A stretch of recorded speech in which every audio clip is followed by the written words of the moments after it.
Hello and welcome to Experts Corner. This is Maheen Jafri. Tonight we'd be taking a look at US-Saudi Arabia meeting where Donald Trump designated Saudi Arabia as a major non-NATO ally during a visit of Saudi Crown Prince Mohammed bin Salman to Washington. Both leaders have reached certain agreements which involve covering arms sales, civil nuclear cooperation, AI and critical minerals. Now, they have signed a historic defense strategic pact as well, according to which Saudi Arabia is going to purchase F-35s. Now, they've also signed a joint declaration on the completion of negotiations on civil nuclear energy cooperation. Now, we'll be taking a look at what kind of shift are we seeing in the U.S. policy when it comes to Middle East and how would it really imbalance the security dynamics in the Middle East. Also, the second story would be about the COP30. Of course, more than 80 countries joined a call to phase out fossil fuel, which the campaigners are hailing as a dramatic intervention. Not just they are following the 40,000 people in streets of Belém, but also millions of people across the globe. First draft of the climate pact is also here, and it's a 9-page document. Of course, lots of climate promises. But again, this is drawing a contrast in the nations who really want to phase out the fossil fuel, and also the naysayers like the petrostates. As far as Pakistan is concerned, Prime Minister Shahbaz Sharif has really directed the climate change and the planning ministries to work in close coordination with the NDMA and PDMA to chalk out a long-term plan to mitigate the climate change effects for the next monsoon. Now, for further analysis, we are joined by Mr. Farrukh Pitafi in our studios, and also we are joined by Mr. Shahid Kiani, former ambassador. Thank you, both of you, for joining in. Thank you. Now, Mr. Kiani, starting with you, how would you look at, to start with, the meeting between US and Saudi Arabia? What kind of strategic impact do you see and the relationship when it comes to the Middle East? First of all, I said I'm honored to be on your show, and my regards to Mr. Pitafi, a very person whom I admire very much. This is an extremely important, I would say, a landmark in Saudi Arabia-US relations, and will have an impact on the region also. And I tell you why. When you talk about his agreement, the sale of F-35 stealth bombers to uh, to Saudi Arabia by the United States is a big step in a, for for Saudi Arabia and for President Trump in reflecting that he is independent in his policies and he will not come under any pressure, especially from any country and Israel, which with which the United States has very close relations. So this is something which the Jewish lobby or the Israeli lobby in the United States, if you look at all the newspapers, which I read this morning, were were screaming, let's be honest, as to why the United States has sold F-35, because only one country in the Middle East has it, and that is Israel. So they don't want any country to be on equal terms as far as defense deals or strategic relationship is concerned. And that's what the United States has done. And President Trump and signing agreement, strategic defense agreement, and non-NATO ally. These are things which are, naturally speaking, a little, as I say, a poke in the eye of the Israelis and the Jewish lobby. But this is something very, very important and is a landmark. And we will have to see as the things move on as to how the relationship will go. And they have also they're talking about the civilian use of nuclear energy by by the United States with Saudi Arabia. So these are very important developments uh, for for the Middle East, especially for the Middle East and globally also, as President Trump, as I said, reflects his policy of being independent of any other pressure from any other country. Absolutely, Ambassador Saab. Earlier, you were very kind to say those polite words.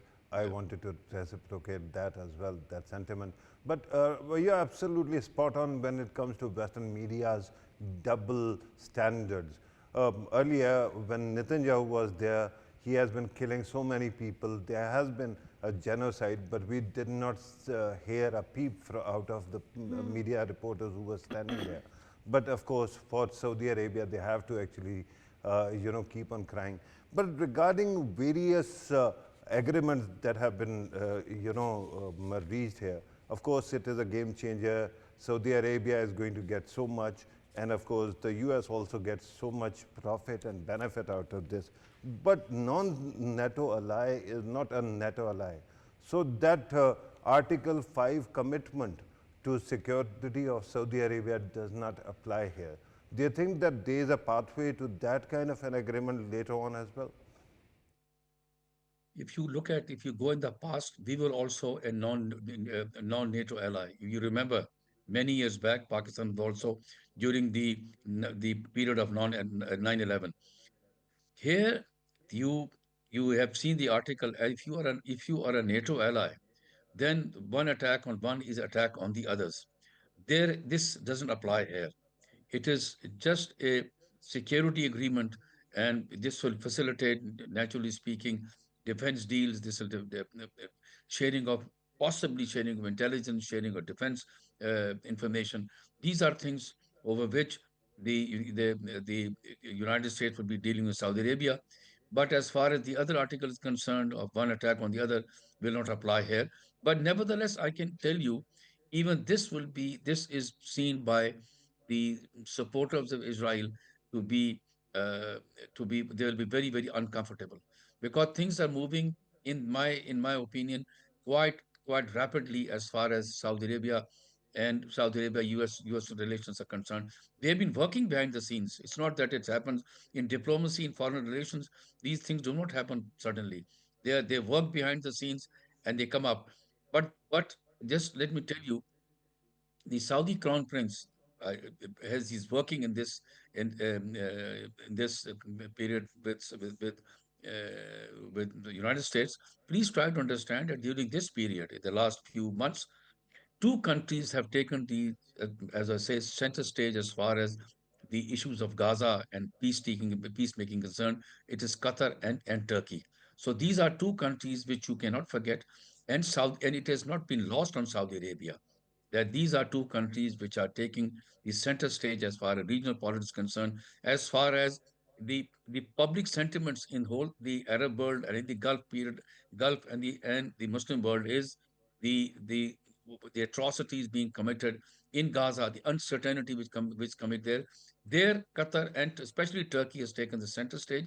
Let's hope the Saudis will also, I'm sure, must have voiced its concern in his meetings with President Trump and his advisors. Right. Ambassador, also let us talk about the risks and concerns when it comes to the Middle East. Of course, we were talking about the fact that Israel was trying its best to halt the sales, and yet it has happened. How do you see the risks? Because is there going to be any arms race in the region, first? And second, how would Israel take it? Because at the same, in the same dynamics, Israel has also said that we don't have any concerns now that Saudi Arabia has these stealth jets, as far as it normalizes relationship with us on the basis of Abraham Accords. As far as Abraham Accord is concerned, this is a very, very sensitive subject.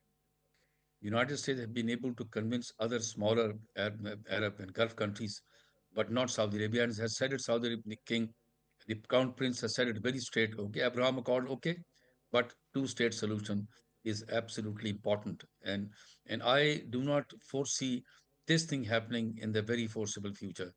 Saudi Arabia will have to do a lot of consultations behind the scenes with other important countries, including, if I'm not wrong, even with Pakistan, Turkey, and other important countries, and especially GCC, the member of the GCC countries, before it takes this decision, because this will have ramifications for many countries who who there will be a pressure on them also to join. But there is a public sentiment throughout the Muslim world and in the Gulf countries that the Israelis have done. The Israelis have continued in its the atrocities uh, against the Palestinians and especially in the Gaza. So for that, a lot of thinking will have go into before taking this decision. President Trump is trying his best, putting pressure on Saudi Arabia, but I don't think Saudi Arabia will succumb to these pressures. As I said, it will take a pretty long time for Saudi Arabia to come to this. This is a very, very sensitive subject. Other smaller countries have done it, but Saudi Arabia has a regional role as far as and a leader of the Muslim world. So people are looking at Saudi Arabia, and Crown Prince is a very progressive man. What he has done in his own country is phenomenal, and trying to put this country in the next century. I tell you, preparing. So it will have to balance both the things as far as his domestic opinion is concerned, and tying up with the foreign policy. Absolutely, Ambassador Saab. Let us come back to the bilateral US and Saudi Arabia bilateral agreements. The quantum or the scope of the agreements that we have seen so far, from AI to civilian nuclear deal, and that is not all. Procurement of various technologies. For example, you're right about the F-35, but then there is also almost 300 Abraham tanks, and similarly MQB, MQ-9B, drones and wingman drones. With that, it seems that Saudi Arabia's own outlook is going to totally transform. It seems, if you look at the quantum, then you are looking at a future superpower here as well. With that, I wanted to actually go back to non-NATO, ally status, because that Article 5 issue is interesting, because Pakistan has almost, Article 5 agreement with Saudi Arabia, that attack on one is attack on another. Do you think that both these countries can work in tandem, Pakistan and Saudi Arabia, to further enhance the security of both the countries and benefit from this agreement also? Let me just share with you, Mr. Patafi, something very interesting. If you look at, there's another concern which I want to attach this to my answer, of those people in the United States, that this that Saudi Arabia's close relations with China would also impact on the defense deals with Saudi Arabia have the United States, because the concerns are that they might share the technology with China. This is something very a big, I tell you, concern. But at the same end, China has this crown prince. I tell you, is a visionary. He's kept his options open. While relationship with United States goes back 7, 8 decades. It's not till today, and they have a defense cooperation, one form or the other, with the Saudi Arabia has been the United States for the last many years. There have been some ups and downs the relationship, but U.S. defense relationship with Saudi Arabia goes long time back. Another thing you talked about, the one attack on the other, Pakistan, Saudi Arabia. Well, we do not have the much details, but so if you look at the attack on Qatar, which prompted the Saudi government to accelerate its talks with Pakistan on the strategic defense agreement, this shows that Saudi Arabia wants to keep the option open, and it has given Pakistan immense importance as far as a regional player is concerned, whose defense forces are, mashallah, highly professional, which has we have shown what we can do in with India and with Afghanistan. So he keeps his option open, and I don't think United States has any serious problem as far as Pakistan defense agreement is concerned. Regarding one attack on the other is something which, but I cannot comment on it. But I tell you frankly that uh, countries who understand Pakistan's position would think twice before they attack Saudi Arabia or they attack Pakistan. This is my own opinion, but this is something. But another thing, you talked about artificial intelligence and others. Today there is a meeting of Crown Prince with the leading corporate heads in Washington, in which you will have all the important corporate heads dealing with AI, with defense and others, which Saudi Arabia welcomes, because Saudi Arabia wants a quantum jump as far as its economy is concerned, which are now based or emphasis on the oil, but wants to get away from this and move on to making this country a progressive country, which appeals to its youth in Saudi Arabia. Ambassador Kiani, since we're talking about economy as well, how do you think Saudi-US investment forum would shape the bilateral trade and investment opportunities for both these countries? And how do you think Pakistan can benefit from this evolving partnership? Because Pakistan has been not only a key player in the region, but also it was there amongst the Arab countries. So how do you see that? For us, we should welcome American investment in Saudi Arabia because we are their neighbors, Saudi's neighbors. We can do one thing. For example, we have been we have been championing, or we have been advertising and saying that come and invest in Pakistan, and SFIC has taken the lead.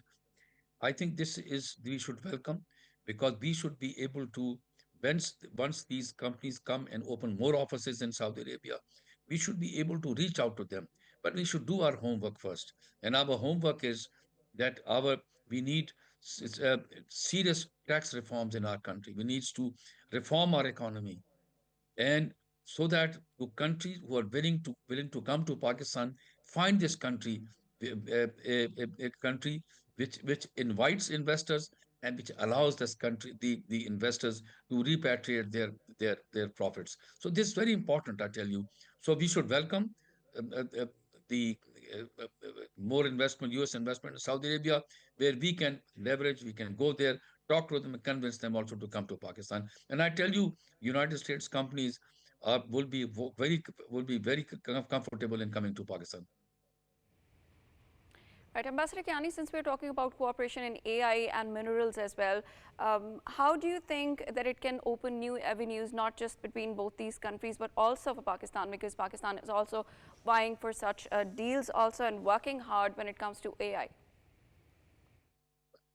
My own When United States, have been buying this rare earth. My own opinion on that is that we should be putting more emphasis on value added instead of uh, selling a raw material. I think we should more emphasis on value added. We should encourage companies, our own, or even own our own companies, to improve the technology and make it value added, so that there's let's because people in your country might raise concerns as are we selling only raw material? Why can't we develop and make value added and sell it abroad? I think this will be important.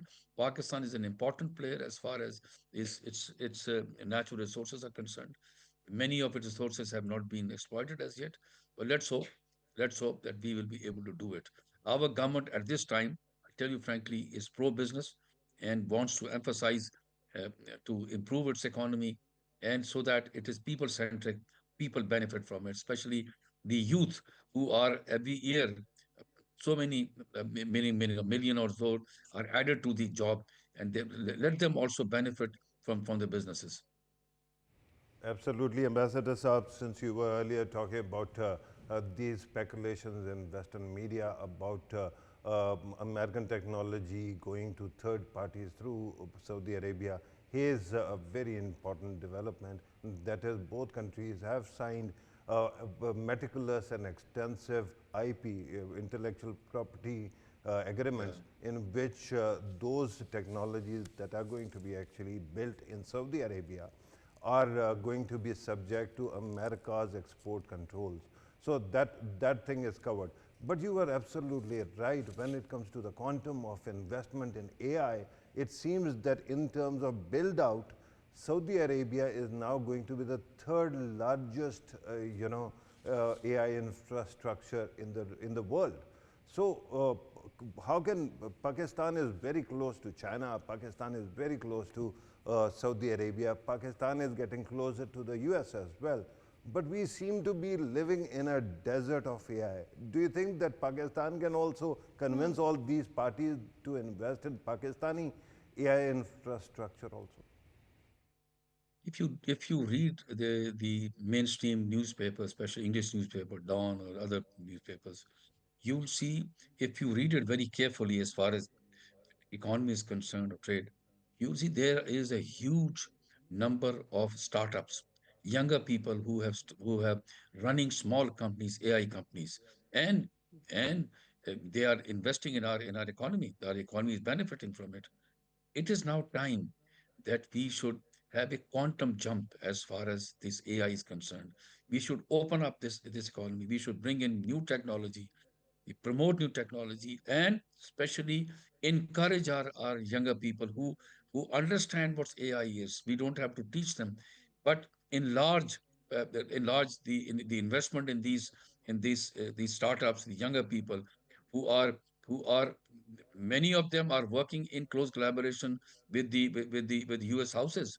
Uh, so I think it's time now that we should be able to focus on them and as I said to you, reforming the economy, the tax regime, even the investment regime is extremely important that we should do it publicly. Let them show to the world that we are serious in investment and trying to improve the lives of our people, especially the youth. And AI is one. Look at your neighboring country, India. As far as AI is concerned, it has done what you call a tremendous job in inviting other companies to come and invest in India. So I think it is Pakistan where our youth is progressive, educated, and conscious of their own talent. So let us invest in this thing, and as I said to you, let us learn from what's happening in Saudi Arabia, where they've invested in AI. Right, Ambassador Kiani, let's talk about Saudi Arabia being now on equals with Israel when it comes to Middle East in terms of, it buying those jets and tanks as well. Do you think it would have any impact on the crisis which is going on in the Middle East, or, for example, the peace efforts in Middle East? As far as here, just let me tell you, the emphasis has been, and I've been saying on these channels, and if you look at a lot of new newspapers talking about, that the people in Gaza want peace. That people talk about sending them food and medicines. For God's sake, only those people will benefit who will be living. Once there is no peace, what is going to happen to the people in Gaza? This is a burning issue anywhere you go, even in the fiercest critic of the Arab world in Gaza, people are talking about putting an end to this misery which the people of Gaza are experiencing. So this is very, very important. And Saudi Arabia is an important player. It has its voice cannot be ignored. So is the voices of the other countries. Pakistan has played a pivotal role, if you see, as far as the bringing peace to Gaza is concerned on the floors of the multilateral forums and bilateral forums, we have done a marvelous job. So let us hope Saudi Arabia's voice, I'm sure it must have talked to President Trump. Let's hope uh, peace returns to Gaza. Their misery, let's hope, comes to an end, and they are given the opportunity which is given to all of free-loving people for the Gaza, because it is going to take decades to salvage what is left in Gaza now. So let's hope a good beginning is made, and let's hope the good beginning made most urgently now than tomorrow. Ambassador Saab, earlier we were talking about civilian nuclear, deal between Saudi Arabia and also the U.S. Can you help us walk through that as well? What does it entail? Is it going to be an investment in energy production, clean energy? Because on one side you have Saudi Arabia, which already has a lot of crude. So what exactly is it going to change? You have Mr. Pitafi, you have done it. You've made it very easy to understand. Very, very right. There is immense criticism on oil producing countries that they are creating more pollution than others. You are very right. And another one, and this is something which is which the Crown Prince understands, and the others in Saudi Arabia also understand. So this is one aspect. The other aspect is nuclear power also gives the countries, especially these countries, the importance that they deserve. That yes, they can benefit from nuclear energy also. They have an alternative also. For example, I cannot say, Saudi Arabia might one day try to see it may reduce to try to understand to reduce what is the pollution. For that, it has to have an alternative. An alternative will be nuclear energy and civilian energy, naturally speaking, because I don't think any country would share with Saudi Arabia the defense part of the nuclear powers. So this is something, but this is United States is working with Saudi Arabia. The terms and conditions, would it be allowed to enrich plutonium or not? That is different. But I don't think Saudi Arabia wants to look at this. At this point, Saudi Arabia wants the nuclear civilian technology to be transferred to be shared with Saudi Arabia. Right. Right. Thank you very much, former Thank Ambassador you. Shahid Kiani, for joining us and giving us your views on this important meeting. Farrukh Pitafi, I would like to have your closing comment. Right. First of all, one thing is for sure, and I tell you one thing. There's this channel called CNBC which covers economics, right? So there's this anchor who is Mr. Kramer, who is very articulate and he tells what is hot and what property is not. So anybody who is looking at these two countries, any investor, they should immediately invest in these two countries. Saudi Arabia is going to be massively hot economy, right? It is going to have so many opportunities you cannot think. And the second one is the US, because both the leaders, the Saudi Prime Minister, who is also the Crown Prince, MBS, is a visionary. And it's absolutely true. This country was solely dependent on fossil fuels.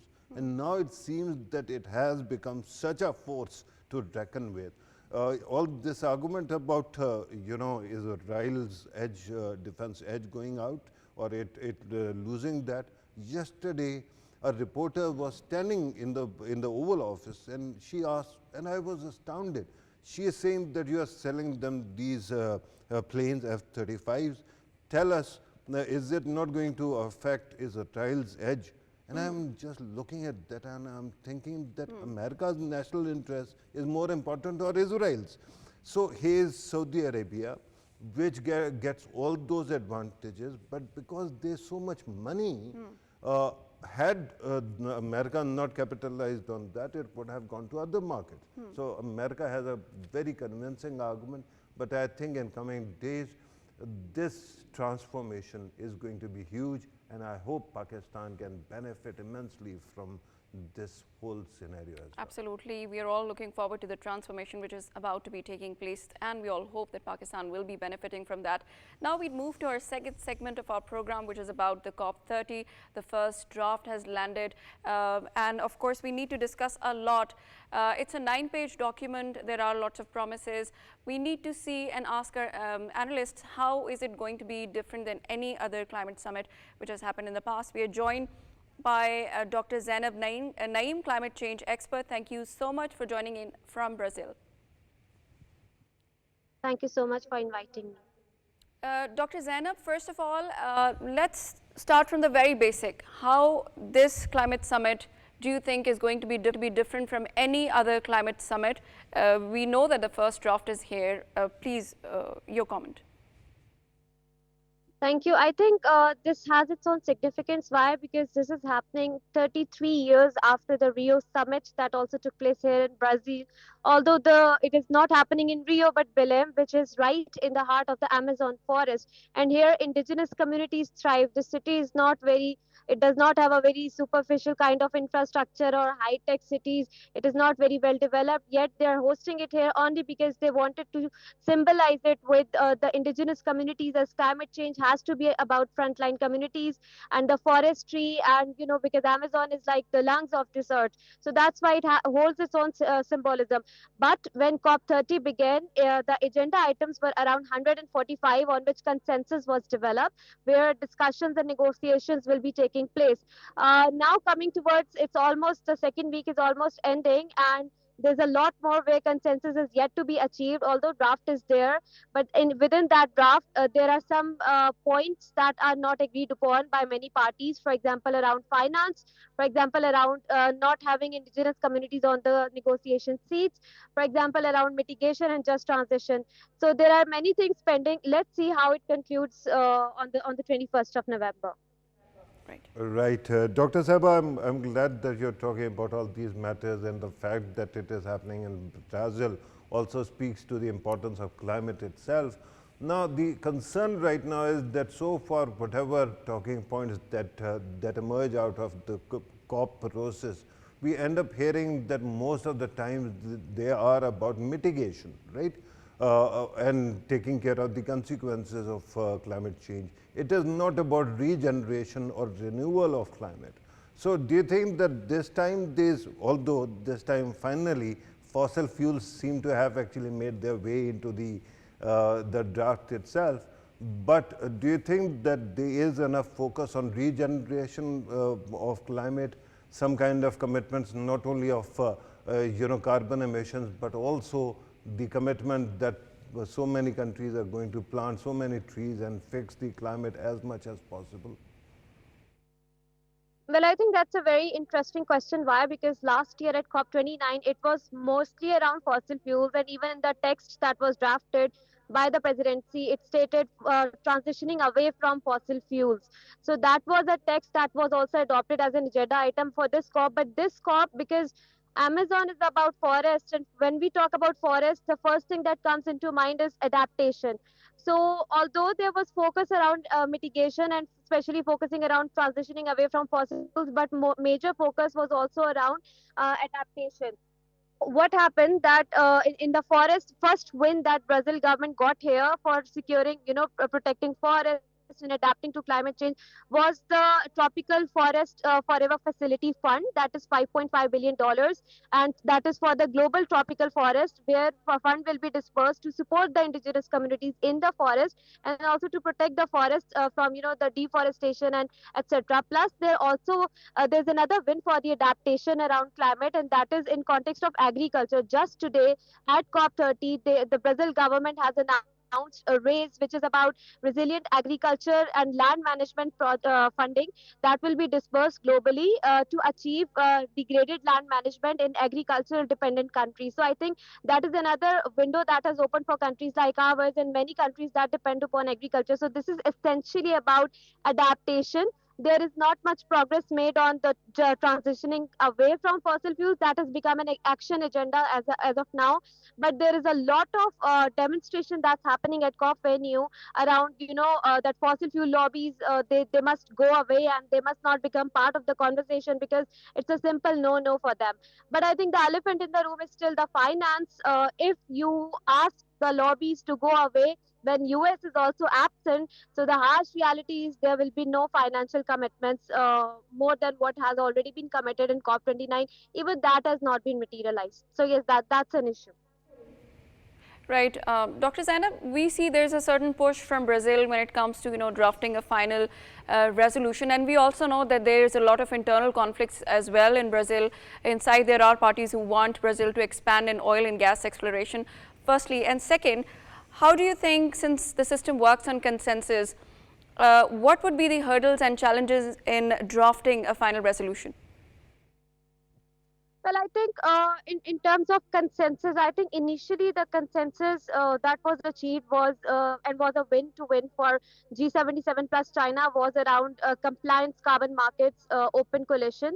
And that is, carbon markets has been a buzzword for at least for the last two COPs. And this is around compliance market, as China is already, gaining a lot of the funding and investors around its own compliance market as well, and now it's open to mobilize it in other parts of the region. And because US has been absent, so China has emerged as a climate change champion for the global south at least.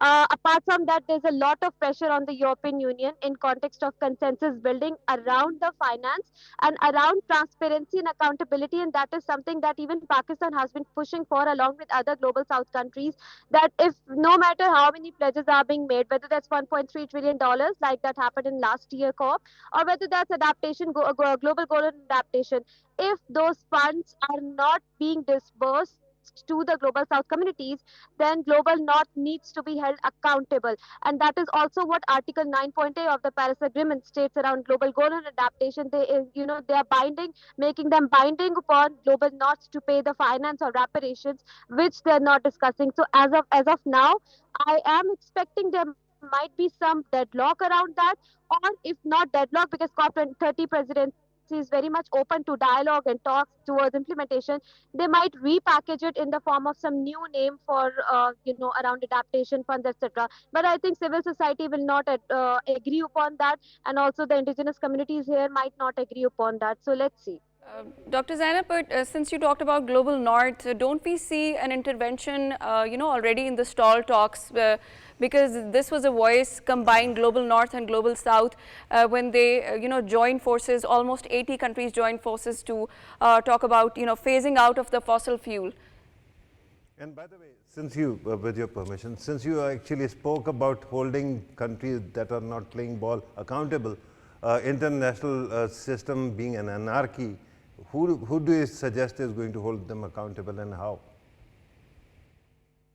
Well, I think initially during the negotiation agenda, when it was being set, there was a lot of discussion around treating climate change as a traditional security threat as well.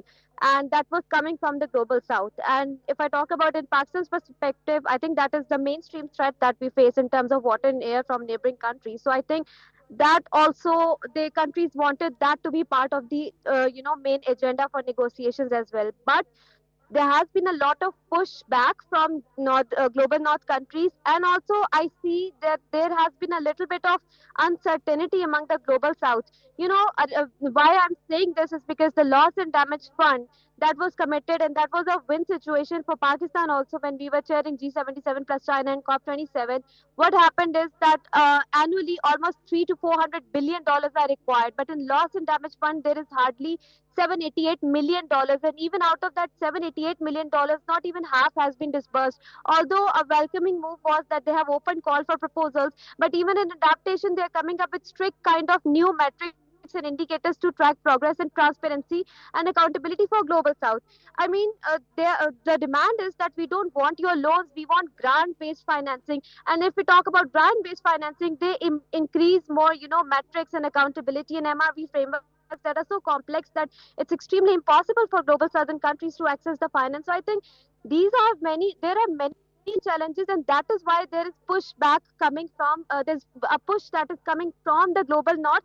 They are adding on more indicators just to avoid the accountability framework. But I think in this context, there was also an ICJ ruling a few months ago that you can hold countries accountable for causing climate change. I think that should also be made part of this entire draft text in context of accountability and transparency that the global south is demanding from global north. Right.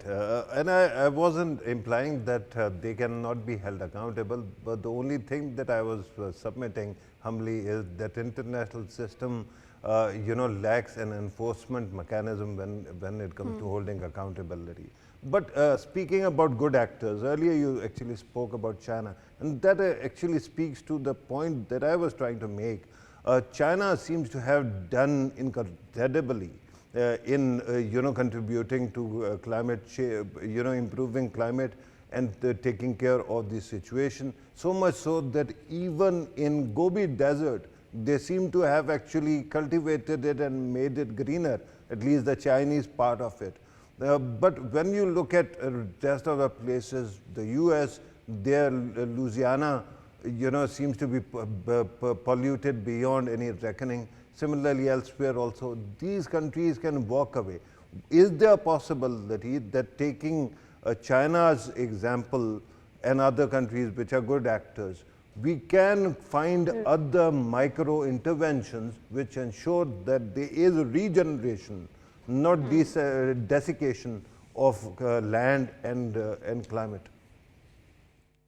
Absolutely. I mean, that is something that I, as an expert, has been advocating for. There are so many practical opportunities and way forward available for countries like ours, especially when China is like an iron brother for Pakistan. So there are many multiple opportunities, and plus China can help South Asia region to improve the diplomacy around climate action as well, whether that is through SCO or any other channel, even Green CPEC and Green BRI. I think there are so many potential opportunities available. It's just that maybe we need to set our own development priorities as well that are aligned with the green industrialization and green climate action agenda. The issue is even this time China raised the voice against the European Union CBAM and taxation that is kind of causing disparities for developing countries in terms of trade. So they are the ones talking about making trade as part of climate policy negotiation debate, that you cannot hinder developing countries through additional taxes who are exporting to European Union, and trade will affect it will cause more disparity. So I think in that context developing countries from the global south, especially Pakistan, has can use this leverage with China. They can utilize it to raise the voice around forums like COP and any other international forums, even UNSC, that emerge as a leader in climate change debate and climate action in South Asia. So there are multiple opportunities available, and even in subsectors, whether that's air, whether that's water, whether that's agri-water nexus, there is funding available, and that China can support in the region. It's the only thing is that we need to come up with the kind of conditionalities that China require. That comes in terms of security, that comes in terms of MRV, and of course transparency mechanisms. And I think that is not an issue for Pakistan to ensure China, at least. Right. Dr. Zainab, since you were talking about loss and damage fund, of course, it was a diplomatic victory. But when we come to, the climate diplomacy, why do we feel like we are stuck in the finances? How do Pakistan needs to present its case? Because Pakistan is a country, eighth most vulnerable country to climate damage. We see these recurring events, climate-induced damages. And if we do not mitigate, or if we do not compensate, how would we move forward? I think every COP, at least for the last 3 to 4 COPs, what I have been witnessing is that every time the finance aid gets repackaged with a new name. So I think in that context, Global South needs to shift its diplomacy towards more solidarity-related efforts and emerge as a region that comes with climate solution for the global north. And that is where I, as an expert, always advocate for holding accountable those countries that are causing climate change. And if this kind of block is created in the global south against those countries, then pressure can be built. I mean, why is global north the region to impose sanctions or to impose kind of conditionalities on global south, trade related barriers? Why can't global south do that in context of environmental activism, in context of climate action? So I think in that context, maybe we have MENA region, we have Africa region, inter-regional and intra-regional climate in multi-crisis diplomacy is the only solution. Solutions must come from global south, whether that's loss and damage. If they're not, adding on finance, if accountability is not there, if transparency is not there, we are in a situation of climate emergency. And I think before any other additional COPs happen next year, within this COPs, your decision should have been made that it should be about disbursement, not adding on to more kind of new names to the financial package. Disburse and keep it to the frontline communities that are getting affected. And Global South needs it as of now. Otherwise, no more new trade barriers, no more new taxation should be imposed on Global South, because that is not equitable development. Right. Thank you very much, Dr. Zainab Naeem, climate change expert, joining us from Brazil and giving us your precious views on how do you see the latest happening COP30, the kind of challenges that we might face, the countries, global south, global north, who needs to be held accountable. Farrukh Pitafi, how would you comment on the entire discussion that we had up till now? Right. I think that when listening to experts, we end up losing sight of reality, and we actually spend more time dreaming about things, right? For example, holding these countries accountable. What is the mechanism to hold them accountable? Secondly, when you talk about global south, it is a beautiful term. I mean, it actually speaks to me. But the question is, when we are part of global south, and India is also part of global south, Afghanistan is also part of global south. Our global southern neighbor, India, is refusing to honor an agreement that has stood the test of time called Indus Waters Treaty. It tried to inundate Pakistan recently, and now it is trying to use Afghanistan as a means to further, create climate emergency in Pakistan by building a dam there. When you look at this kind of hostility, I don't think it is very easy to work with those realities and expect that all of a sudden global South is going to actually stand up to the global North. By the way, Earth is a round object. All of these North, South, East, West, these are constructs, right? There's no true North or true South.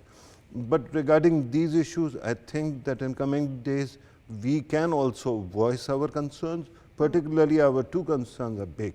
One, Pakistan is already the most climate distressed country.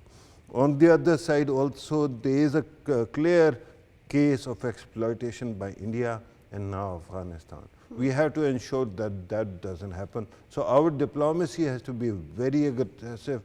And by the way, according to World Bank's own estimates, the kind of monies we need in next 5 years for climate adaptation and resilience is to the tune of $300 billion.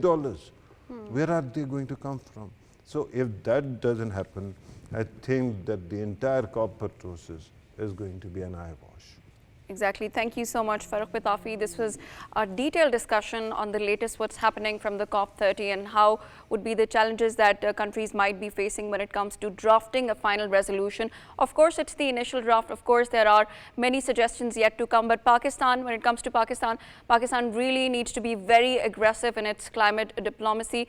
That's all for tonight's show. It's Maheen Jafri signing off.